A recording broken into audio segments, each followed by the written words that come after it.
So good day, friends. This is Dr. Bob Hamilton, and you have tuned in today to the Hamilton Review, where kids and culture collide. So before we begin our show, which is a very important show this week, friends, but before we begin our show, I would like to say thank you. Thank you to everyone who has tuned in. This means a lot to me. I know that each of you are living lives, and you're busy. You got kids. You got all sorts of responsibilities. We all do, actually. And so the fact that you make an effort to tune into the show means a lot to me. So thank you, first of all. And if you like what you hear, if you're enjoying this programming that we put together on a weekly basis, I ask you a favor. I ask you to send it to your family and friends, encourage them to listen to, not because of Dr. Bob, but because of the wonderful people that I bring to you on a weekly basis. And today is an incredible honor.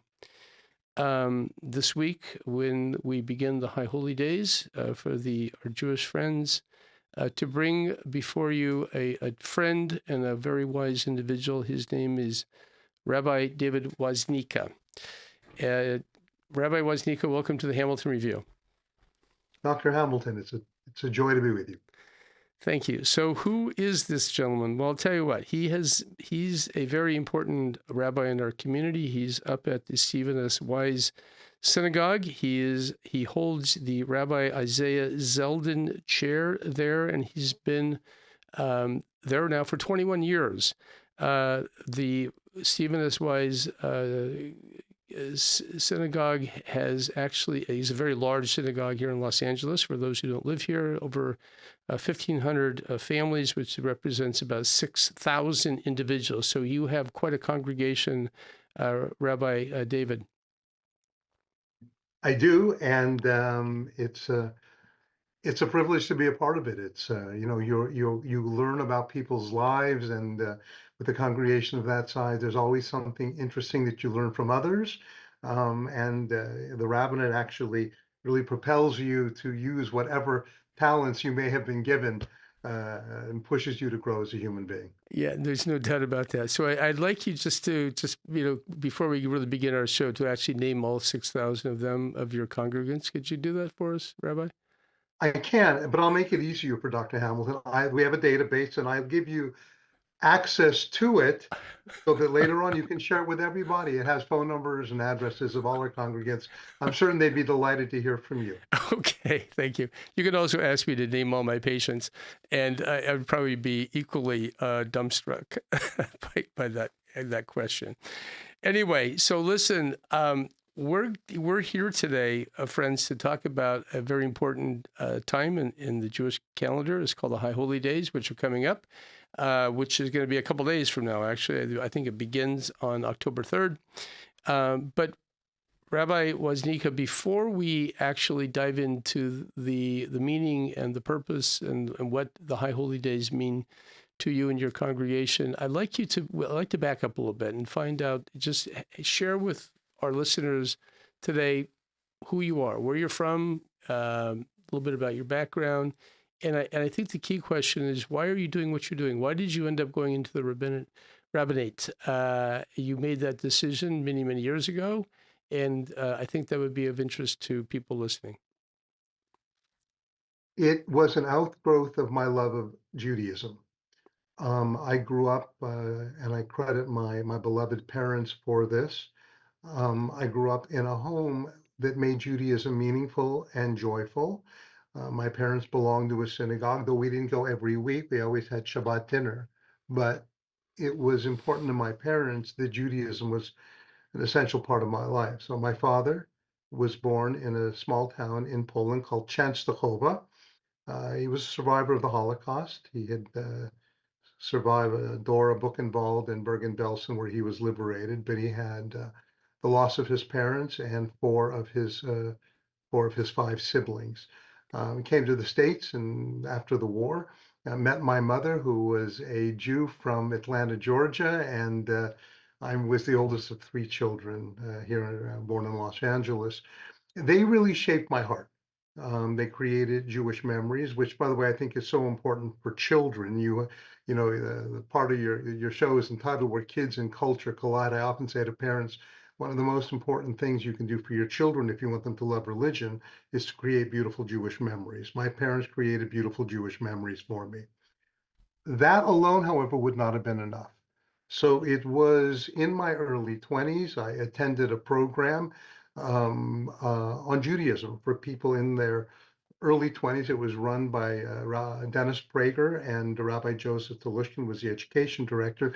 And for the first time in my life, I heard Judaism articulated in a way that emphasized ethics, emphasized God, and showed the beauty and the passion that Judaism had for making the world a better place. I started studying more and more, and found that I was learning things about religion that I had no idea were religious in nature. In other words, my eyes became open. And after 4 or 5 years of learning, I decided at a rather late age for most to enter the rabbinate. I applied, and it was a 5 or 6 year program at the time. I was in my late 20s, ordained in my early 30s, mid 30s. I went into the rabbinate because I'm in love with Judaism. I love religion in general, but as a Jew, I'm in love with Judaism. And I wanted to share that with others. I wanted Jews to understand what a gift they had been given. So many Jews and people of other faiths don't understand the gift that they have been given. And I believe that passionately Judaism had insights into how to making a better world by shaping a better individual. And the thought that I could help people do that, that I could somehow teach and lecture and share that with people, and make a living at it, struck me as something that I thought as a blessing. I also will tell you, I interviewed rabbis before I applied to rabbinic school, and I got mixed reactions because it can be a very tough profession at times. I have found it to be tough, but I found it to be exceedingly rewarding. I've come to the conclusion that almost anything that is exceedingly rewarding is tough. Um, Yes. but I felt also, though, and this is very important, a deep sense of calling. I, in some way, believe that this is what God wants me to do with my life. I don't know if I made that up. I don't know. It doesn't really matter to me, but it's there in the back of my mind that somehow, whatever contributions, whatever gifts we all have as individuals, whatever gifts I might have, to be able to use that to bring people closer to God, to bring people closer to the Torah and its teachings, to bring people closer to Israel. If I could do that, then maybe it would be both meaningful for others and fulfilling for myself. So I went into the rabbinate 35. I was ordained about 35 years ago, and I sit here today looking back on it, looking forward to the next 35 years. So you wouldn't change your mind. You're in love with what you do. I am in love with what I do. There are moments where there are a lot of reasons I'm in love with it. One of them is I've worked at two wonderful institutions, which allowed me to use whatever I'm driven to do and to let that happen. So in New York, I worked at a place called the 92nd Street Y, which is kind of a Carnegie Hall of Jewish life, where I did a lot of public programming and had a rather wonderful stage, if you will. We had some 500,000 people walk in the doors every year, and I would speak or present lectures or do dialogues and interviews with people, always focusing on their values. And then for the last 20 years at a magnificent congregation, Stephen Wise Temple in Los Angeles, where in addition to doing those things and teaching and speaking from the pulpit, I've come to know so many families. And one of the blessings of this work is you become often intimately involved in the daily life of people, good people who struggle with life's issues. And you grow as a result. It's taxing as a result, but the sense of appreciation when you can be helpful to people at both their most difficult times and at their happiest times has been, yes, I would do it all over again in a heartbeat. That's right. You know, it's almost you're kind of touching some nerves here because to a degree, my job as a pediatrician, as a doctor, likewise, you get woven into the tapestry of the lives of people. You get to engage these little babies when they're born, which is a moment of tremendous delight and joy for most in most situations. Obviously, there are times when you can have babies who are sick as well, but the vast majority of my babies are just delightful. I saw a little baby today who was, the mother said, "By the way, Dr. Hamilton, he's really loud." And he was, and by the way, he really was loud, but he was pink. He was full term. He was this boisterous little boy, boy. So he's boisterous. And I said, I told the mother, I said, listen, I want you to know, we pediatricians like loud children. The louder, the better. That means the healthier they are. So we get to engage families at that immediate, the moment these kids, a day after whatever these kids are born. And it's wonderful to actually follow them and be part of the lives of families. It's a tremendous joy. So you're kind of doing that exactly. I get it. What you're doing is you're engaging people for better, for worse, for richer, for poorer, in sickness and in health, all those things. And you kind of have to a degree, those are, of course, wedding vows, but you also are kind of marrying yourself to these people. Is that how you sometimes think of it? Yes, and as a result, and my spouse would back me up here, sometimes you let them down, as I have let my spouse down at times, and those are very difficult because all of us can be fickle at times, and people with whom you've had long relationships can be hurt, not necessarily because you did it intentionally. That said, overwhelmingly, the sense of appreciation that most people convey, and I'm certain you feel this, as a pediatrician, when it's time for the families to, when I don't know at what point, by the way, at what point do you say your child is old enough where he or she is no longer, I'm not, a pediatrician is not appropriate. At what point do you say that? So usually we graduate these kids. When they graduate from high school, I usually say, listen, you got to find another doc. They don't always agree with that. So the kids come back on college vacations, and they got a sore throat, so they kind of wander into my office. I have several young, usually the boys. They usually the guys who come in and say, "Listen, doc, my throat." But usually high school is when we do it. I sometimes, if I have kids who also are like really, really big. These are the young men too, who I know if they wanted to, they could take me down and throw me out the window. I sometimes graduate those kids a little bit earlier, just out of self-protection, because we are giving these young people shots, and sometimes they take offense to that. Well, I know with the pediatrician for my children that we decided when my kids turned 34 that it would be time for them to leave. He felt a little bit differently, but no, such was the trust and love, genuine love we had for this man. I've spoken to many people who have young children, have children, and I've asked them about their pediatrician, and many of them, and I'm not just saying this to you because you're one, many of them speak very glowingly of their pediatricians. And I've come to a conclusion, and I'm curious as to your response.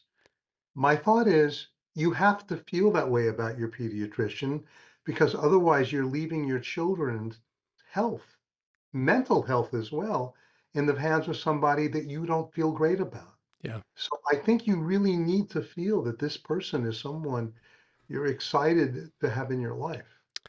Well, certainly we do our best as pediatricians to be kind, and I think that though pediatrics draws a certain personality, I will tell you that in my opinion, some of the most wonderful people I know are actually pediatricians, in terms of who they are as people.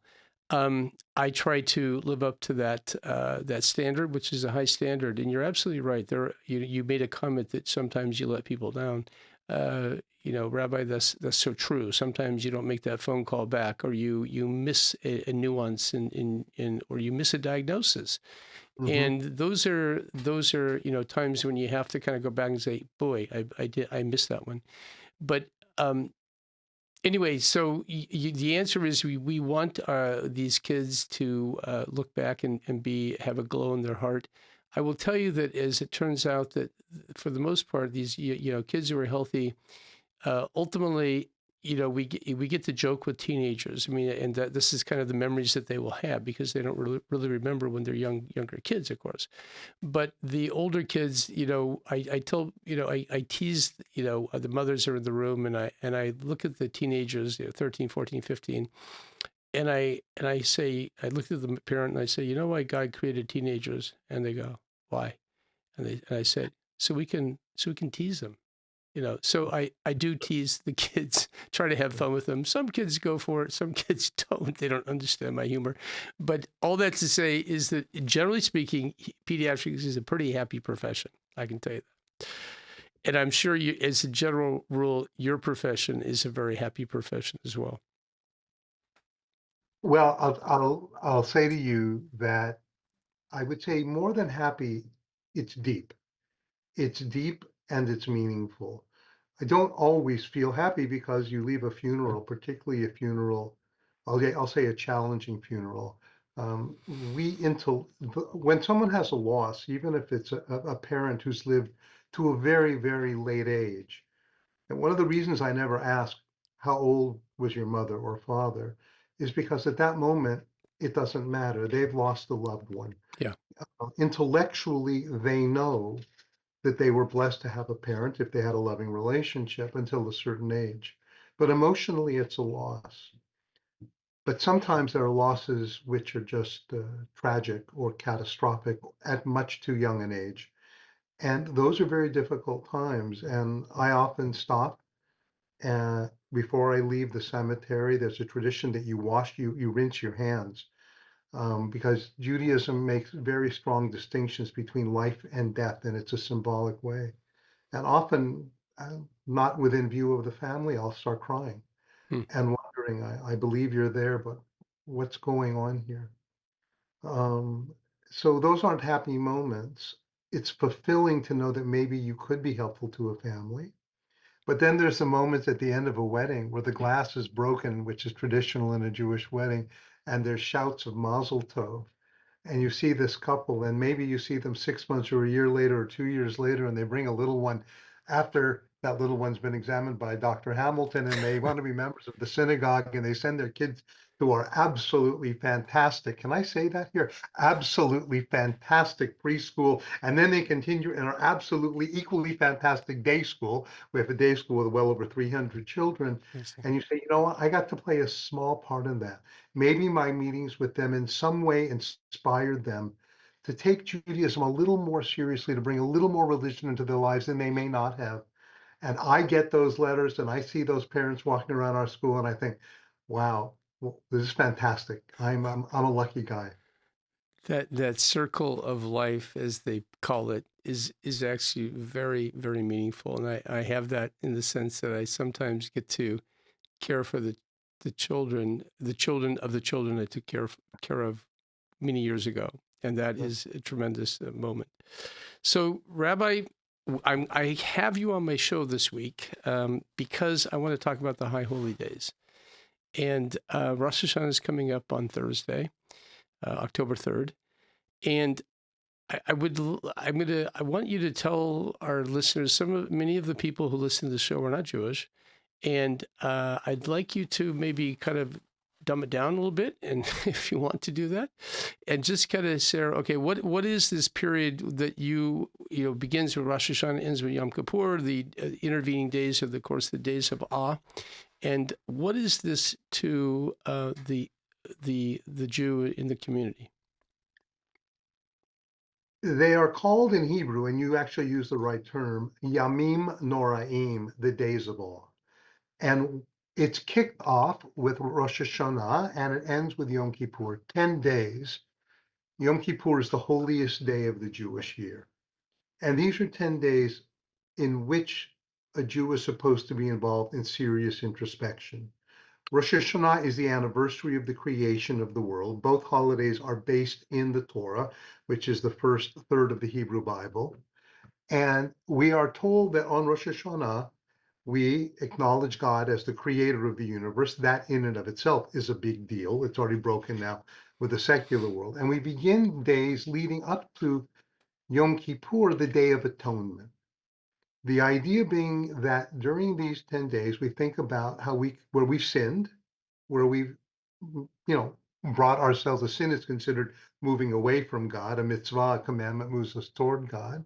And we look back on the year and say, where have we fallen short? Where have we sinned? To whom do I owe forgiveness? And then during that period, go to them and ask them for forgiveness, make restitution, and then on Yom Kippur, ask God's forgiveness. But it is also the days that traditionally God makes decisions for us for the coming year. And perhaps the most chilling and among the most well-known prayers in the Hebrew prayer book, not the Hebrew prayer book, but in the High Holiday prayer book called the Machzor, is a prayer called the Unetane Tokef, which is basically has a line in it. On Rosh Hashanah it is written, and on Yom Kippur it is sealed, who will live and who will die. And it goes through a whole litany of who by fire, by water, by sword, by beast. But if you want to move that from the ancient words or the medieval words to the more modern words, Rabbi David Woznica, a colleague, a very, very thoughtful colleague and one of the really luminaries of Jewish life, wrote a piece 30 years ago that influenced me. He said, if you want to change those words from the medieval to the modern, he says, who by car accident, who by cancer, who by heart attack. In other words, it first of all reminds us of the fragility of life. None of us know what's going to happen in the coming year. I've said to the congregation on many occasions, there were people sitting with us last year who are no longer here to sit in their seats this year. Yeah. And there's no way for us to know. So the idea that on Rosh Hashanah it is written, God begins to write us into the book of life, but our fate and destiny isn't sealed until the end of Yom Kippur, means that during those 10 days, we're supposed to do all we can to influence God to write us in the book of life or seal us in the book of life for the coming year. Now, some Jews take that allegorically, do I have that right word? It's an allegory. And some Jews take that literally. My advice to people is to take it literally, act as if our fate is in the balance. I don't know. I can't predict. It would be very difficult for me to believe in a God, for example, who somehow preordained a year ago, some of the horrors that have happened in the world or to any individual since. But I do think thinking about what it means and trying to influence God can teach us a great deal. So, for example, let's say during those 10 days, you become more charitable, or you don't gossip, or you become more observant of certain Jewish ritual laws. You pray more frequently, for example. That doesn't mean it has to end with Yom Kippur. You may have learned something about yourself. You may have learned that you are capable of living in a way you never expected. It's sort of like going on a diet. Hmm. And if you go off the diet, you always know you're capable of losing weight. And that's a real vote of confidence. So despite it being the days of awe, Jews are supposed to be optimistic that they will be ultimately sealed in the book of life. And I have more to say about Yom Kippur, but one of the things that I really am impressed with, I love religion in general. I also know religion can be done well and it can be done poorly. One of the things I have come to appreciate about Yom Kippur is that it's the holiest day, and yet faith, as important as faith is in Judaism, one would think that if faith was so paramount, it would be the focus of the day of the holiest day of the year. But it's not.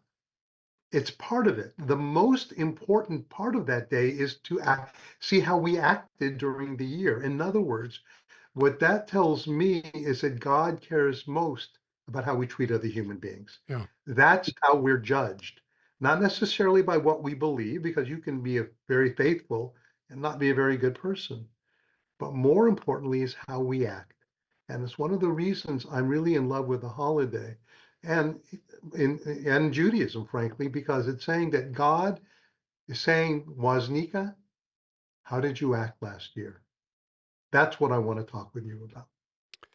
One of your colleagues was a guy named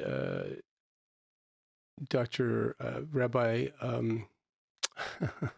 Sorry, I'm blanking. Lieber, Rabbi Lieber. David Lieber, sure. David Lieber, who I'm sure you knew, and his son Dan Lieber is a good friend. And one time Dan asked his father. He said, "Dad, what is the most important thing that you can manifest as a human being on this earth?"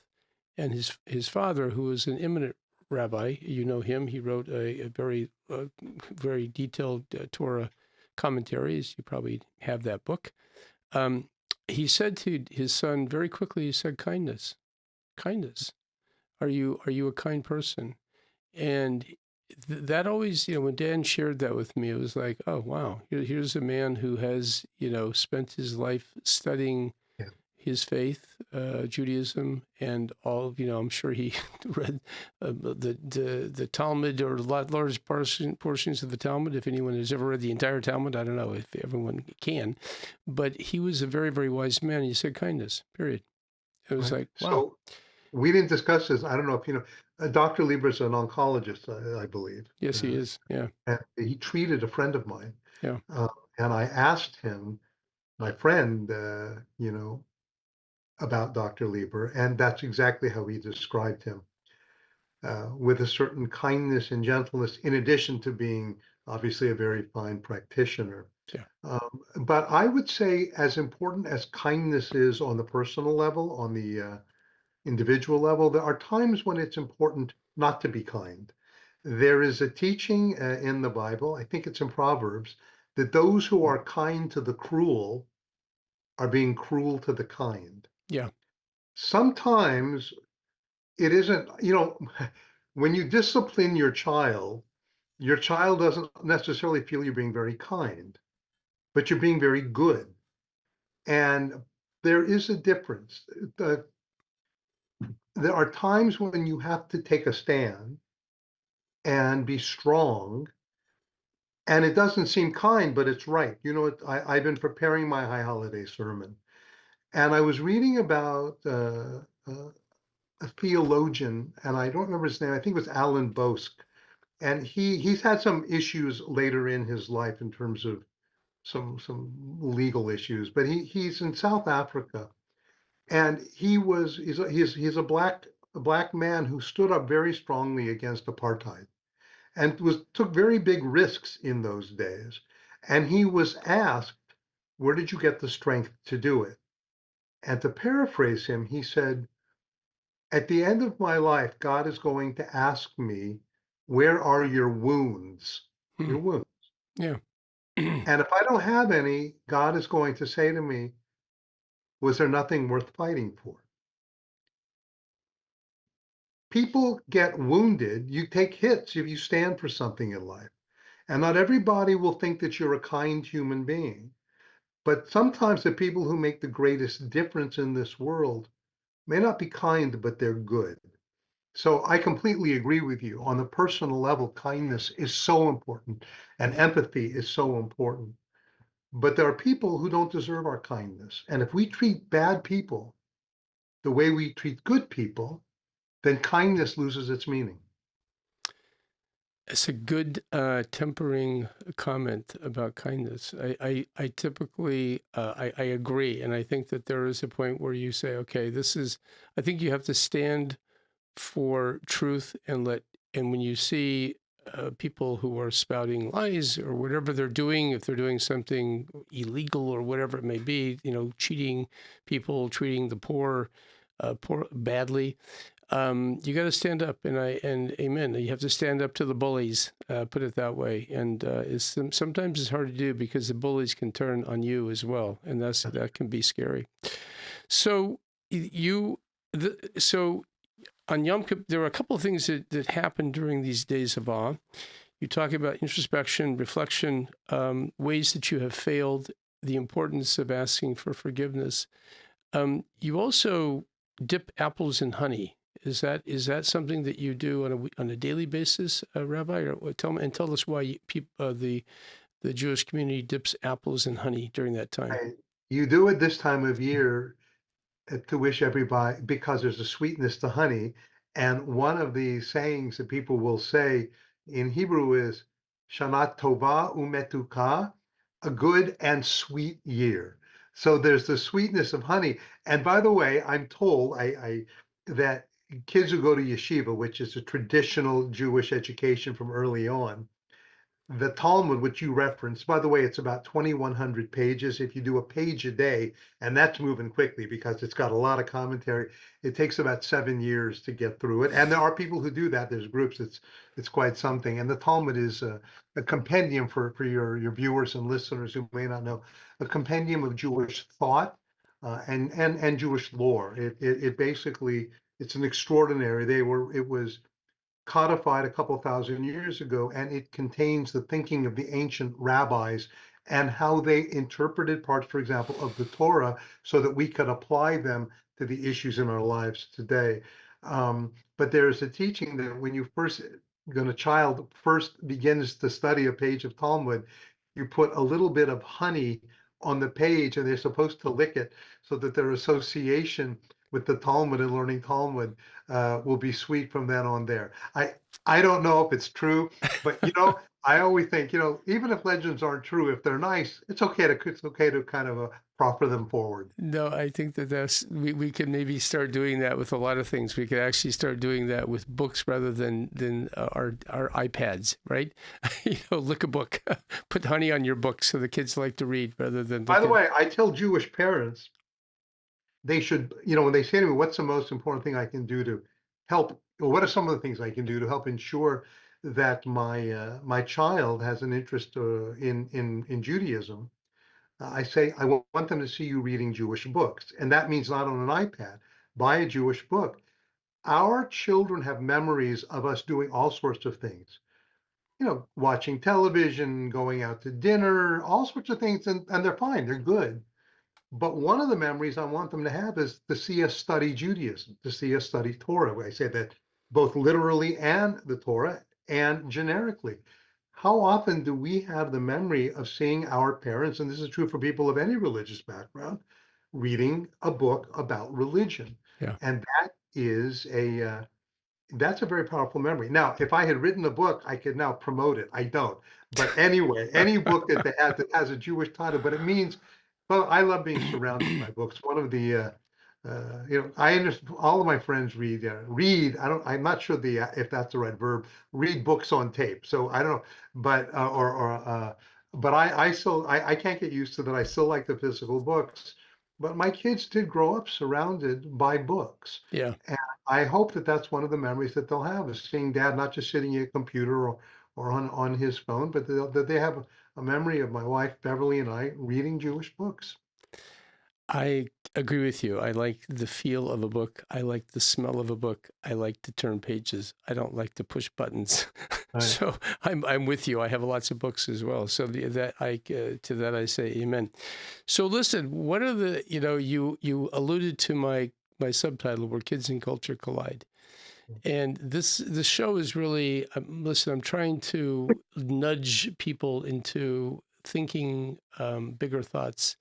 But one of the thoughts that, this concept of religion, why is it in your mind? I mean, I have some thoughts and I'll share them in a minute, but in your mind, why is it so critical that children are taught religion, and what is it that why is religion so important in the life of people in general, but children in particular? Well, the last words you said were very important. Often people will say to me, or say to anybody, I have a child X age. What can I do to encourage religion? And my first thought is, it has to be important to you. Religion is not only for children. Religion is sophisticated. The questions that people ask a rabbi or ask Judaism are dealing with abortion, the death penalty, human relationships, how to do business. Those questions a 6-year-old doesn't ask, a 36-year-old asks. So first of all, before we say it's important to our children, we should hold a mirror and say, why is it important to our children if it's not important to us? Yeah. Because what we're really saying is this is only for children. So I would first say, how can I grow as a human being? The more religion is important to you, the more it will naturally be important to your children if they see you. Now, it's not enough for them just to see you, they have to learn it. So I think we have, in a sense, done our children a disservice if we don't introduce religion to them in a palatable and meaningful way. And that's even people who may not be religious themselves.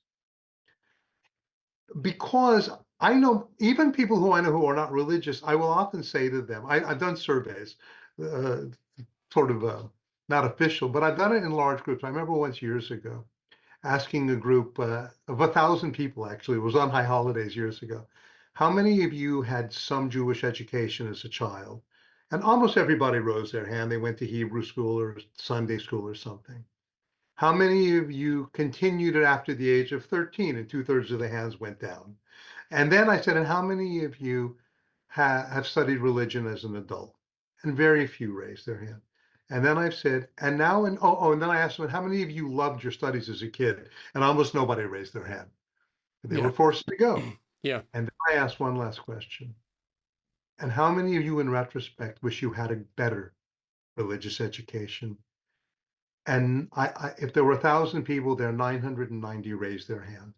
Almost everybody I know wishes they knew more about their faith. Not everybody, but overwhelmingly. So I say to them, you have just made the case for educating your children. They will thank you for that because when you educate them in religion, you have given them a prism with which they can navigate the world. Yep. They need values. They need guardrails. They need a book, many books, which can shape their thinking. And even more than ever now, when there is so much coming at kids, so much nonsense being taught from kindergarten through the end of graduate school that is bereft of a greater set of ideals. And it's great for kids to know, for their sake and for society's sake, that God is in their life. First, that God cares about them. And second, that they have to satisfy God. Yes. God wants something from them. Yes. I stole something years ago. I gave a high holiday talk. We're talking high holidays. It was entitled God Loves You. And everybody, I'm certain, thought they had walked into the wrong synagogue and went down the street to the church. Yes. But I don't know if God's love is unconditional. I think God loves goodness. And what a wonderful thing for a child to know that when he or she has done something good, it makes God happy. And when we've done something not so good, we've let God down. By the way, by holiday related, there's a beautiful teaching, I think it's in the Talmud, that says God has greater love for the person who sinned and repented than the person who never sinned at all. Hmm. Didn't like that when I first learned it. I thought, wait a minute, that doesn't seem fair. The person who managed not to do that particular sin all that life, that fought their internal instincts and said no. And then I realized, you know what? First of all, it gives real hope to the person who's sinning or Sure. who's doing the wrong thing. Sure. And there's another thing, it's hard to overcome. If you're an alcoholic, for example, to overcome alcoholism takes a lot of strength. And having met people who are at least sober, recovering alcoholic is the word that they will use, or people who have done other, that's not necessarily an ethical question. It may be, I don't, but for people who do serially things in their lives which aren't good, who manage to change, that God has such love for that person is very, very moving to me. So for children to know early in their life that there's a God who demands things of them and who cares for them, that there's a set of values written in the Torah or other religious books that supersede them and that are bigger than them. And I think religion brings a sense of joy, or can, again, if it's done right, a sense of joy to life that the secular world can bring joy, but there's a deeper sense of joy and meaning that I think is somewhat unique to religion. Yeah. You said in our just before we jumped on the air here to record, you said that one of the things that brings purpose to life is, what does God want from you? And I think that that's such a profound idea. It isn't like just learning about God, but there is something, I believe, that we're all created with gifting. We're all created with a uniqueness. I mean, obviously, we all know inherently that we are the only person who is us. There are no other us's in this world. And so what is the purpose of our life? What is the thing, what is our calling, if you will? Right. And you alluded to that when you said that you felt a calling to become a rabbi. But touch again on this idea of purpose and that sense of what is God asking of us? Well, for a Jew, I'll speak of it as a Jew. And I think people of other faiths would be equally thoughtful, hopefully, in what they would say. The Jews have a specific role on earth to be what's called an Or LaGoyim, a light into the nations, to be an exemplar of a people, a chosen people. Chosen doesn't mean superior. Chosen means you were selected for a task. Yeah. By the way, I wish everybody felt they were selected for a task if it's a good task. And the task of the Jewish people is to be an example of a people who live by the ideals and values of the Torah and bring those ideals and values of the Torah to the world. That's our role, our God-given role, and that's the role that Jews who take Judaism seriously, you know, embrace from the Torah. When we have a bar bat mitzvah, I hand the Torah from the grandparents to the parents to the child, maybe in some cases even great-grandparents, and I say, you're holding the words, and this is my belief, that God gave to Moses at Mount Sinai. It's another generation who's supposed to literally carry, in this case, the Torah as they walk around the congregation to the next generation. But I also don't assume everybody has a belief in God. And some people, this is something I've come to appreciate more and more in life. You know, some people may be more inclined towards a sense of God than others. That's a blessing for most who have it. I do have that. I don't know if it's because of what I learned. I don't know if it's because of my parents. I think a lot of different factors played a role, but I do have a deep-seated belief. That's a blessing in my life. But I've met people who don't and who wish they did, or in some cases don't, and said, you know what, I don't believe in God, therefore I'm not going to be religious. I'm not going to do X, Y, and Z. And to them I say, you made exactly, I would say, let me make a suggestion. You should do X, Y, and Z. Live a religious life because it will bring you closer to God. Don't say, I won't keep kosher. Don't say, I won't give charity. Don't say, because I don't believe in God. Rather, live your life as if you believe in God, and there's a good chance you'll be closer to God. You know, I'm not overly athletic by nature. My kids make fun of me, but I ran cross country in high school. By the way, both of my boys ran cross country. When I told them that I did, they said, "Dad, that will require visual confirmation." But I did. I did run cross country, but it wasn't natural for me. I had to work a little bit harder. And the more I worked, the better I got at it. Some people may be more musically inclined than others. They can pick up a guitar or play a piano because it comes more naturally. Others have to work harder. But the same thing very well may be true for belief. Some people it may be more natural or intrinsic, and some people have to work a little harder. Okay, but don't give up because the journey is absolutely worth it. The name of the Jewish people, Israel, means to struggle with God. Yeah. That's extraordinary to me. That's exactly right. Jacob's name was changed to Israel because he struggled. And it's it's a remarkable thing when struggle with God. That's your name, struggle with God. Okay. You wouldn't think that, but that's what it is. I think that, Rabbi, one of the things that I'm drawn to when I think about my life and my faith in the Lord, is that there's the wow factor too. You mentioned joy. And joy is definitely part of it, but there's always also the sense that this creation, this world, is so filled with wonder. And I think that, I think Einstein said it one way: you can either believe in God or not believe in God, but I choose to believe in God. Or I'm paraphrasing him in a very, very bad way. You probably know the quote better than I do. But anyway, the point is that you can say, it's nothing. We are all just this is all random stuff. But I look at children, I look at a butterfly, I look at life, and I just kind of go, there's a sense of awe that I do carry in my heart, partly because I get to see it so upfront and personal on a day-by-day basis with new babies. But I will tell you that I know that when I lose that sense of awe in both children, newborns, and also just in God's creation, I know that it's probably time for me to go to heaven. So I'm trying to maintain that sense of awe. But your thought about that?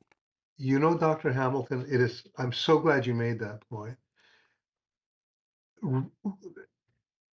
There are prayers in Judaism for almost anything. And part of that, by the way, I'm learning this. I have to tell you.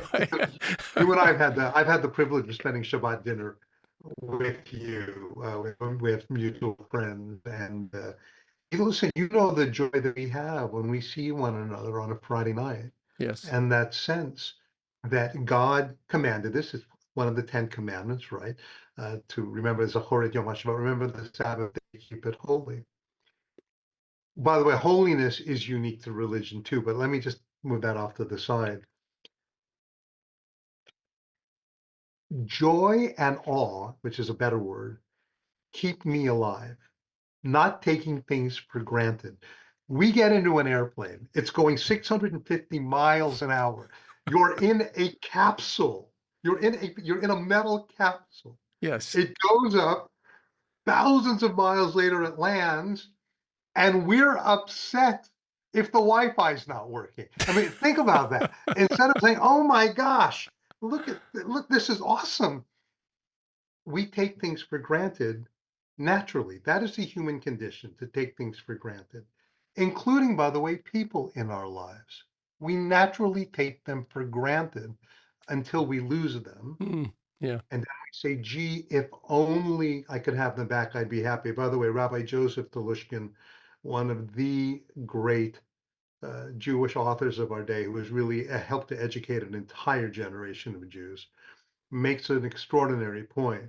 He says, people will say, if I would only be happy if I could have this back. I'm paraphrasing him, and he says, but I knew them when they had that, and they weren't happy. Religion gives you do it right, pushes you to appreciate what you have at that moment. And that sense of awe, of appreciation, of wonder is, I think, a fantastic way to go through life, because it means you don't take things for granted. I wake up with a sense of wonder that I live in the United States. Yeah. And part of it is because I know what an aberration this country is. It's not perfect, my goodness. I know it's not perfect. But that I can wake up in freedom, that I can get in my car. It wasn't that long ago that to make a photocopy in the Soviet Union, I think you needed government permission. The liberties that we have are unbelievable. Yeah.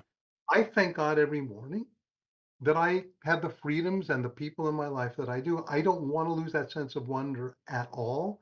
And I'm so glad that you raised that. It's so, by the way, it also matures you. It's very humbling. That was the word I was going to use. I think it's humbling. You kind of realize, and just this whole idea of religion and the idea of God. The way I put it, and maybe we in Christendom would say that there is a higher authority in this universe, and it ain't you. is how we kind of put it. It's not you. There's someone bigger and more, and there's a sense of that brings a little bit of humility to people, I think, and also a sense of accountability, which is what you're really talking about. Well, Rabbi, I've loved this conversation, but I'm looking at my time, and I made a promise to you that I was going to finish it off, and I do that with sadness because I wish we could talk all afternoon, but I don't want to also tax our listeners today. So with this, how do people find you if people want to take a course up at Stephen S. Wise Temple, or find you? How do people find you out there? Sure. Our website is wisela.org, WISELA.org. Or you can just Google Stephen Wise Temple, and I'm sure it'll take you there. So I just want to say to you, Dr. Hamilton, you are an eminent physician, and I think people know that. But those of us who have the privilege of coming to know you know that you are an extraordinary human being. You and your wife, Leslie, your children, and your contributions, not only medically, but to the betterment of our society, are well known. And it's really an honor that for me, that you asked me to be on your show. Thank you, David. I'm honored by that. So, friends, we've had a great conversation today with Rabbi David Woznica. He is the Isaiah Zeldin. He holds the Isaiah Zeldin chair up at Stephen S. Wise Temple, large congregation here in Los Angeles, and great conversation, David. May your name be written in the book, I think they say, and I wish you a wonderful Rosh Hashanah and Yom Kippur. And to all of your congregants as well. Thank you, sir. You are welcome. And with that, we're going to end our show. Friends, thank you for tuning in today to the Hamilton Review. It means a lot to me that you're here. Until next time, be well. Bye-bye. You have been listening to the Hamilton Review, where kids and culture collide. Thank you for allowing us to be a part of your day. Tune in again next week on Apple Podcast. Rate and comment and tell a friend.